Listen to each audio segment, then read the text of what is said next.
Ruth chapter 2. Ruth and Naomi were living in Bethlehem, but as they were unmarried, they had no way to provide for themselves. So Ruth suggested to Naomi that she go to a field nearby and collect the wheat that was left on the ground after the men working there had harvested it. Naomi thought this was a good idea, so Ruth went. Ruth found a field which happened to belong to a member of Naomi's family, although Ruth did not know this because she was not from Bethlehem. His name was Boaz. Ruth started to gather the leftover wheat from the ground. Boaz saw her and asked someone who she was. "That's Ruth, the daughter-in-law of Naomi." Now Boaz had heard what Ruth had done, how her husband had died and she had left all her family in Moab to go with Naomi to Bethlehem. He went to talk to Ruth and told her she could gather as much as she wanted and to drink the water his workers had gathered.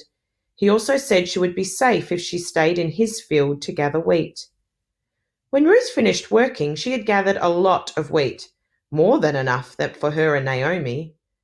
When she returned home, Naomi was surprised to see how much she had managed to gather. She asked Ruth where she had spent the day working. When Ruth told her it was in Boaz's field, Naomi was excited. She knew Boaz was a member of her family and would make sure Ruth was looked after.